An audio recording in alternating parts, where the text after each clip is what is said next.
Hola, me da muchísimo gusto poder llegar hasta todos sus hogares en este tiempo en que nos encontramos, pues la mayor parte de la gente encerrados en nuestra casa, limitados en nuestras acciones, en nuestras salidas, y pienso que pues tenemos un tiempo precioso que aprovechar, porque siempre hay que sacar lo mejor de todas las crisis que atravesamos en la vida. Y ahorita pues tenemos, lo que más nos sobra es el tiempo, y yo les voy a pedir a ustedes que a través de este momento que vamos a iniciar, estos estudios de carácter profético, bastante profundos, nos van a ayudar muchísimo a comprender la situación en la que nos encontramos, por qué el mundo se encuentra en las condiciones en las que se encuentra, y sobre todas las cosas, ver de qué forma los eventos desde el siglo pasado se fueron sucediendo uno tras otro, hasta llegar al siglo XXI, y es exactamente la misma cronología que hace 2500 años los profetas hebreos profetizaron para que nosotros tengamos la absoluta certeza de que la Biblia es inspirada por Dios. Porque ¿quién puede conocer el futuro? Solo Dios. Y Dios invita muchas veces en la Biblia a los adivinos, a los hechiceros, a los ocultistas, a los que se dicen profetas, para que puedan ellos delinear y poder profetizar y declarar las cosas como se encuentran 100% cumplidas en la palabra de Dios.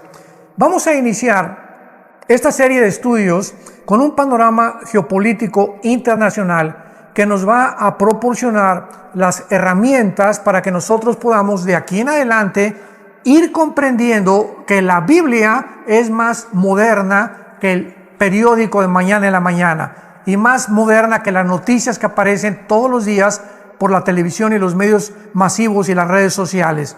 Entonces, vamos a ver de qué forma tan perfecta la Biblia nos muestra claramente las condiciones en las que el mundo se encuentra actualmente desde el siglo pasado. Vamos a comenzar con la Segunda Guerra Mundial. Hace aproximadamente 75 años, en 1945, terminó la Segunda Guerra Mundial. Y la ganaron los Estados Unidos de Norteamérica, unidos con Inglaterra, Canadá y con Rusia. Los nazis habían hecho una alianza con Benito Mussolini en Italia y también con los japoneses. Cuando los norteamericanos y los rusos llegaron a Berlín, junto con los ingleses, iba pues el primer ministro Winston Churchill, el general Douglas MacArthur de Estados Unidos, José Stalin de Rusia. Encontraron un panorama devastador.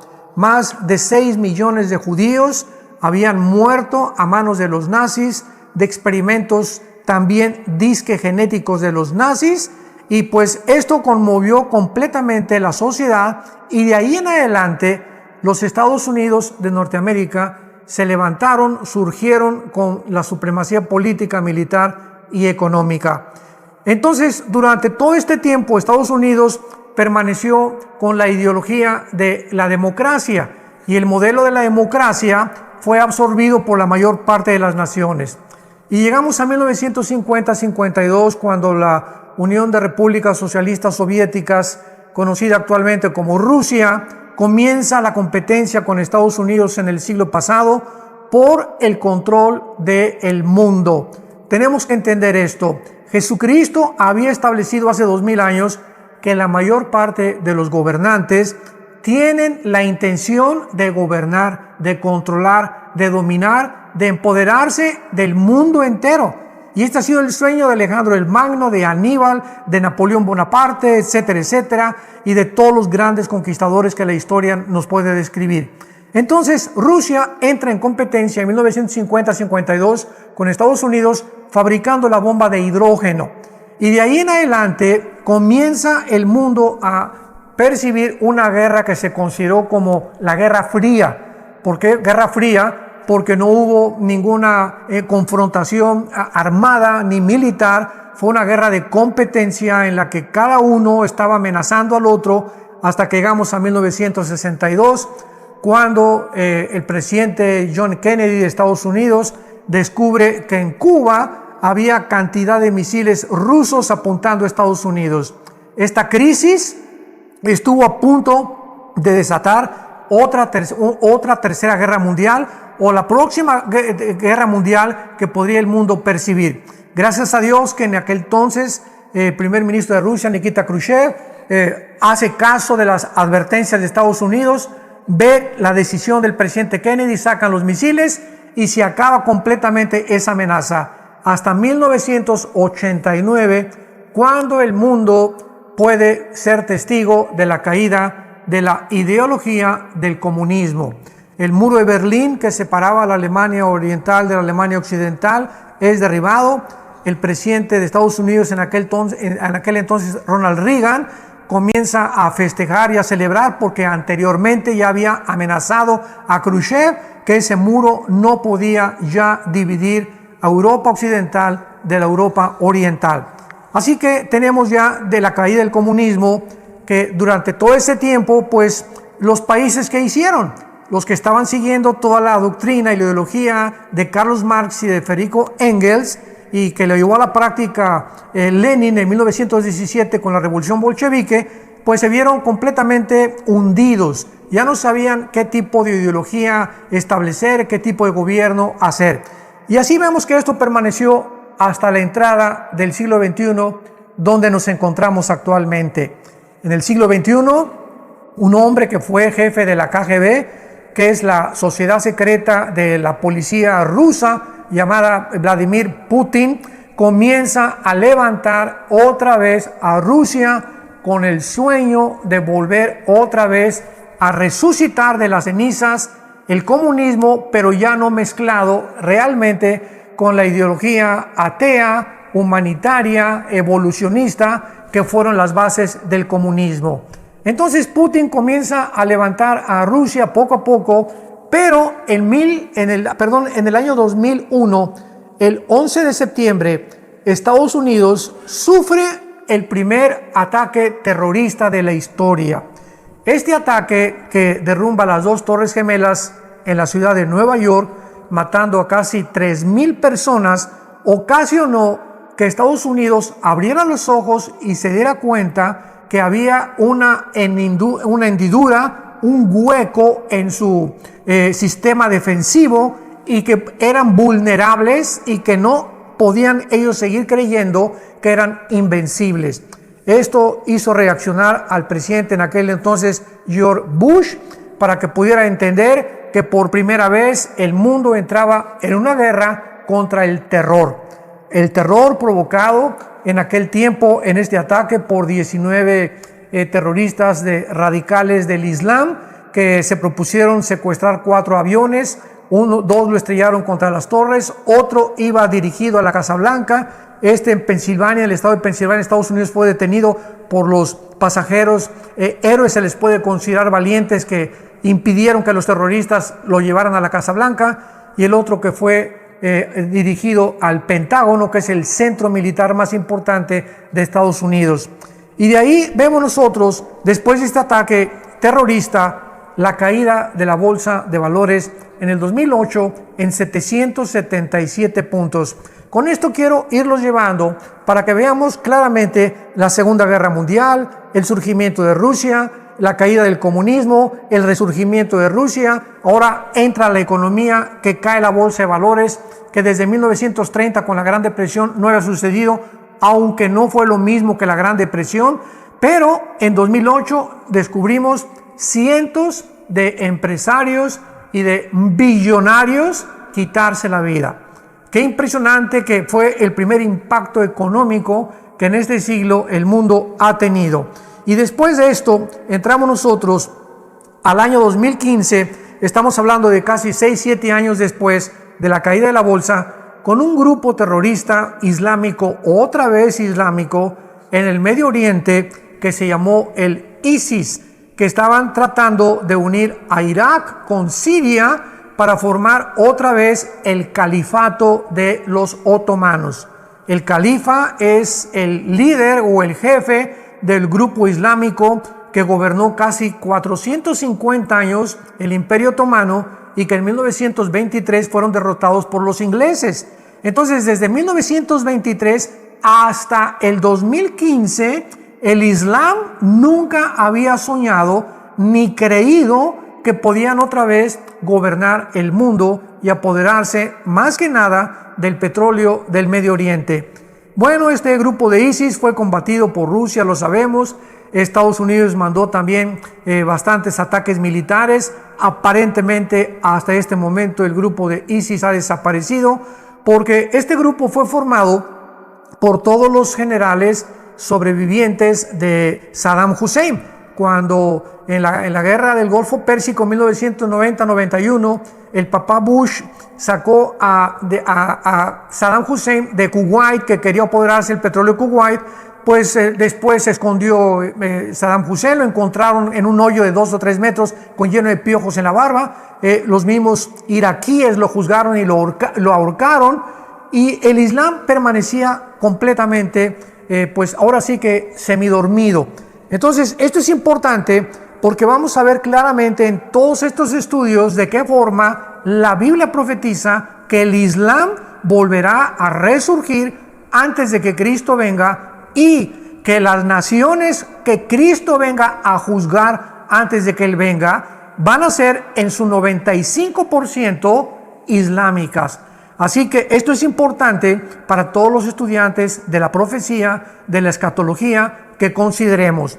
Entonces vemos el resurgimiento del ISIS, el anhelo de los otomanos otra vez de establecer su imperio, y en 2018-2017 vemos otro acontecimiento, otro evento, después de que el supuesto grupo de ISIS está disque desapareciendo, que se unen Rusia, Irán y Turquía y algunas naciones islámicas para comenzar a unificarse y tratar otra vez de controlar el Medio Oriente, donde se encuentran en medio de Arabia Saudita, Irak e Irán más del 65% de las reservas petroleras del mundo. Entonces vemos nosotros esta ambición desde el siglo pasado, que ha sido por todos los siglos, pero pues desde el siglo pasado, con ya el descubrimiento de la fisión nuclear, las bombas atómicas, la energía termonuclear,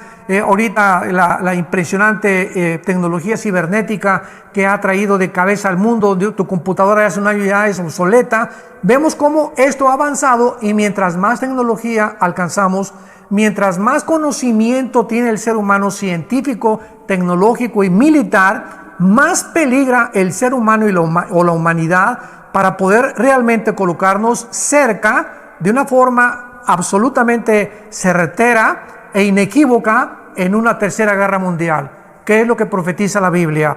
Entonces resurge la unión de Rusia, Irán, Turquía y naciones islámicas, y este es el cumplimiento, damas y caballeros que nos escuchan, amada familia de Dios, de una profecía en el libro de Ezequiel, capítulo 38 y capítulo 39, que más adelante en estos estudios vamos a desarrollar con mucho más detalles y con mucho más profundidad. Pero aquí en este capítulo 38 y 39, se los digo de una forma panorámica rápidamente, se profetiza que las naciones de Rusia, de Irán, de Turquía y algunas del norte de África se van a unir. Esto fue hace 2600 años. Increíble, cuando la palabra Rusia ni siquiera existía. Irán aparece en la Biblia con el nombre de Persia. En 1935 se le cambió el nombre de Persia a Irán. Entonces vemos nosotros de qué forma, aunque los nombres que tienen las naciones actualmente no aparecen con ese nombre en la Biblia, lo sabemos por la ubicación geográfica en la que las naciones se encuentran actualmente. Lo vamos a ver con más detalles más adelante. Pero esto es impresionante porque esto es algo que profetizaron los hebreos hace 2600 años, de que Rusia se iba a unir con Irán, se iba a unir con Turquía, y son exactamente las naciones que se profetizó que están alineadas actualmente en el siglo XXI en contra del Occidente. ¿Qué es lo que estamos viendo actualmente en el panorama geopolítico internacional? Que el Oriente está en guerra contra el Occidente. Oriente versus Occidente. Las naciones del Oriente tratando de pelear contra las del Occidente, y en este caso representadas por Estados Unidos de Norteamérica, que vamos también a analizar de una forma detallada, que Estados Unidos no puede permanecer con la supremacía militar, política y económica que ha tenido en los últimos casi 75 años.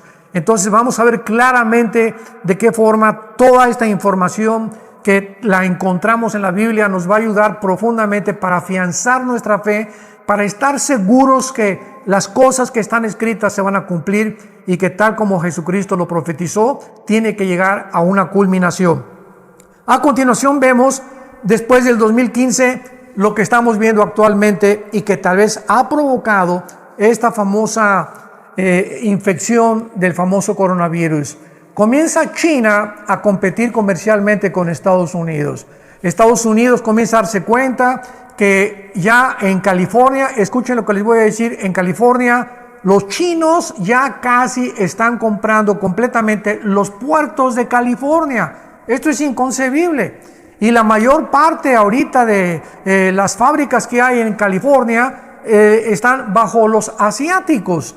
Entonces, de repente los políticos norteamericanos descubren una invasión comercial tan grande donde ya guaraches y sandalias y relojes, imitaciones chinas por todos lados, y Estados Unidos dice, cuando eligen al presidente Trump, vamos a detener esto, vamos a impedir, porque tenemos que ser un poco más nacionalistas y tenemos que entender que no podemos permitir que China entre a Estados Unidos, porque hasta hace algunos años, damas y caballeros, familia de Dios, si juntáramos todo el efectivo que hay en el mundo, el papel cash, el papel moneda en el mundo, la mitad estaría en las manos de los chinos. O sea, los chinos llegaron a tener un control económico tan grande en los Estados Unidos de Norteamérica que el presidente Trump tuvo que reaccionar de una forma casi agresiva, elevando los aranceles de los productos chinos a Estados Unidos, y China no se iba a quedar con los brazos cruzados. China tenía que reaccionar porque pues también les interesa el comercio, pero más que eso, también ellos tienen el propósito de algún día tratar de controlar el mundo.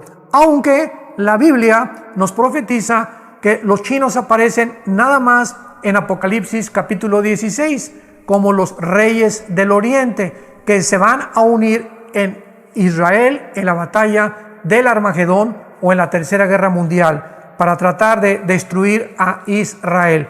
Antes de eso, los chinos no aparecen gobernando el mundo ni tampoco teniendo la supremacía económica que ahorita ellos están tratando de obtener.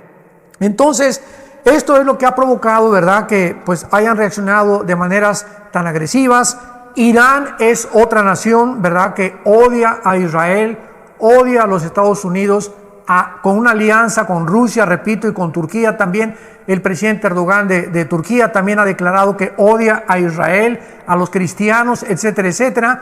Entonces, Irán, con la fabricación de todas las centrifugadoras nucleares que tenía, vamos a hablar también de eso más adelante en otros estudios, de qué forma tan detallada profetiza Dios la destrucción de Irán en un futuro cercano y de qué manera Irán también va a formar parte del gobierno del anticristo antes de que Cristo regrese. Y vemos en 10º lugar al Papa Francisco, que acaba de convocar una reunión ahora para, creo, el 14 de mayo de este año 2020 en Roma, no en ningún otro lado, donde quiere invitar a todos los líderes de todas las religiones a unificarse.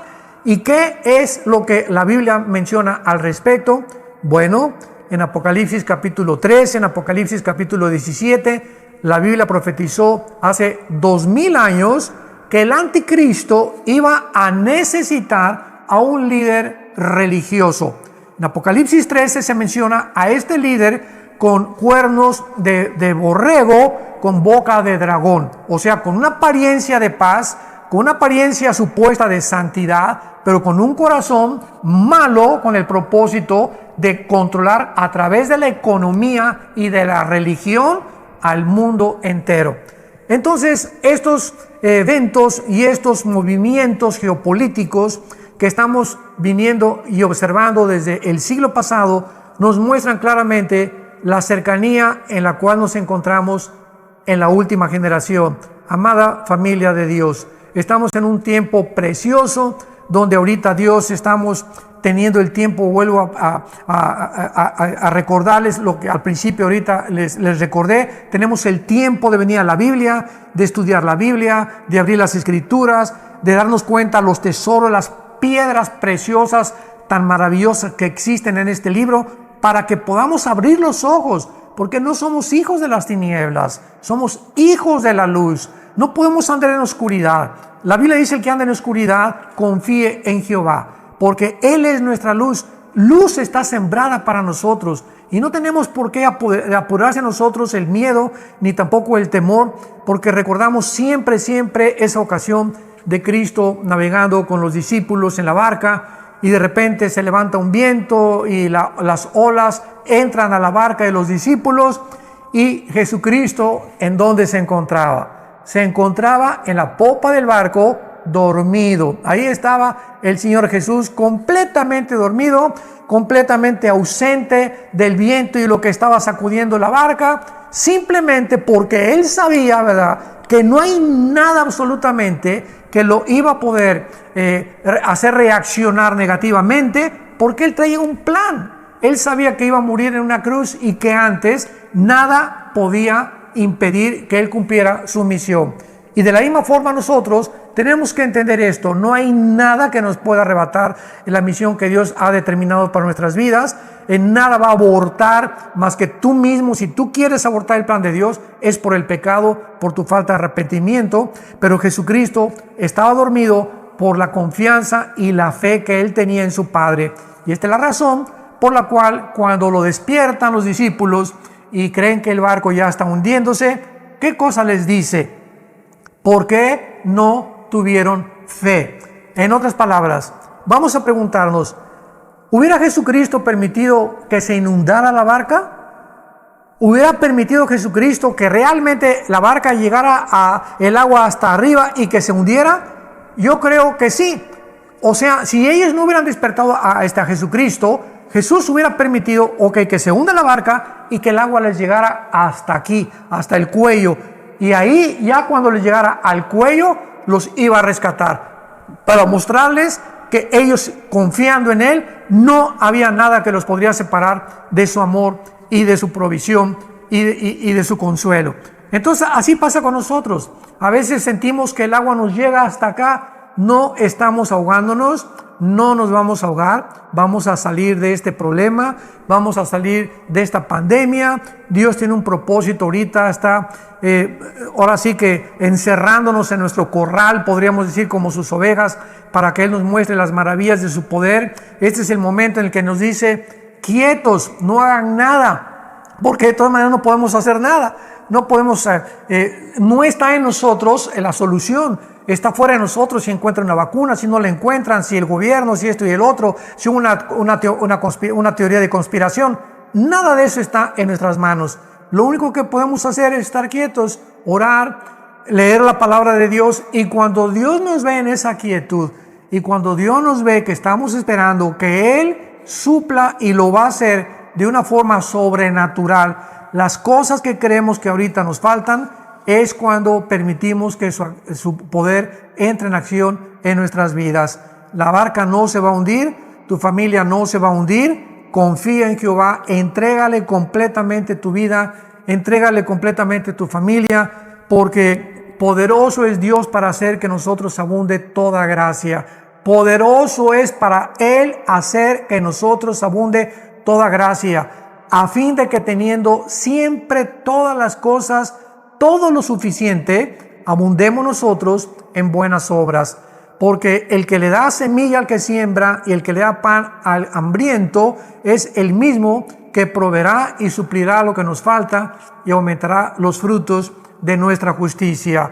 Pero es importante lo que antecede a este versículo en 2 Corintios 9, del 5 al 8.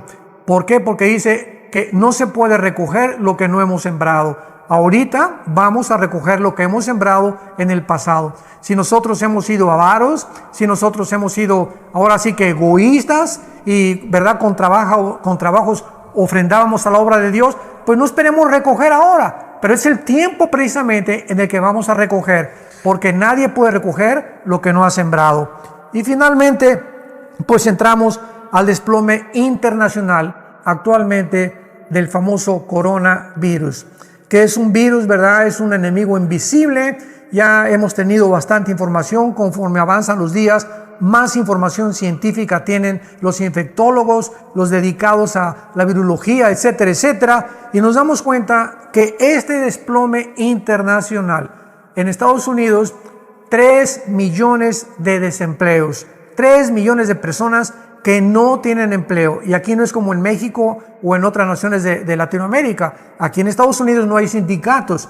Así que de la noche a la mañana te dicen, está usted despedido, y no hay una conciliación y arbitraje para poder defenderse o para poder demandar a tu jefe aquí en Estados Unidos. Quedas en la calle sin ninguna cubierta de ninguna especie. Y esta es la forma en la que más de 3 millones de personas se están encontrando aquí en Estados Unidos, y no digamos en México y en otros países, ¿verdad?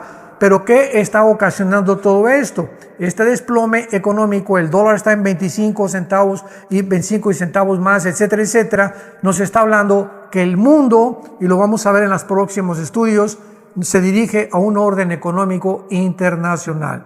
La Biblia claramente profetiza que el anticristo, esto fue hace 2000 años, va a gobernar, a controlar las naciones. ¿A través de qué? Del dinero, de la economía. Y para esto, el mundo tiene que llegar al estado en el que se encuentra, porque el caldo de cultivo para todos los dictadores es la pobreza, es la ignorancia. A ningún dictador le conviene que el pueblo tenga armas, ni que tenga conocimientos, ni que tenga dinero tampoco. Por eso terminan con la clase empresarial, se van contra la clase media de la sociedad, tratan de mantener en ignorancia al pueblo con bastantes promesas. Y esta es la forma en la que finalmente el mundo va a acabar. Van a ser engañados. Dice en Apocalipsis 12 que Satanás engaña al mundo entero. Así que ahorita estamos en un mundo bajo una histeria, psicosis colectiva internacional. Hay mucha ansiedad, hay mucho temor, hay mucho, ahora sí que angustia de las personas. Y hace 2000 años Jesucristo finalmente nos dio la medicina para todas estas crisis que afectan nuestra manera de pensar, nuestro sistema cardiovascular. Todo está demostrado que la forma como pensamos, como percibimos el mundo, nos va a afectar físicamente también. Jesucristo dijo: mi paz les dejo, mi paz les doy. No como el mundo la da. Mientras muchos de ustedes ahorita tenían dinero y creías que vivías en paz. Pero ahorita es la hora de demostrar que en medio de esta tormenta nos mantenemos tranquilos, nos mantenemos serenos. Sabemos que nuestra barca no se va a hundir y tenemos que mantener esta confianza en las promesas de Dios para que podamos verdaderamente ser llamados hijos de Dios. Vamos a despedirnos con una oración, y en este momento, si está tu esposa y tus hijos, dale la mano y tratemos de levantar esta plegaria al trono de Dios, al trono de la gracia, donde vamos a encontrar favor y oportuno socorro. Te damos gracias, Señor, que hace 2000 años moriste en una cruz para pagar por nuestros pecados, y aprovechamos este tiempo, Señor, que tú nos has concedido de crisis, de saber que estas crisis no duran. Ahorita es el anochecer y viene el amanecer. Tus promesas son firmes, son fieles, y estás aprovechando también para saber lo que hay en nuestro corazón. Te pedimos, Padre, que nos mantengas sin afanes, sin ningún estrés, sin ninguna preocupación, en el sentido que nos quite la paz y que nos lleve a la violencia, inclusive dentro de nuestra propia familia, y que podamos hasta el final de nuestra vida recordar que ni la pobreza, ni la desnudez, ni ningún demonio del infierno, ni la persecución, ni la guerra, nada nos podrá separar nunca de tu amor. En ti confiamos hasta el final de nuestra vida, sabiendo que nadie nos puede quitar la vida, ni un virus, ni nadie, si no es tu voluntad. Y en esta voluntad descansamos en el nombre de Jesucristo, nuestro Señor. Amén.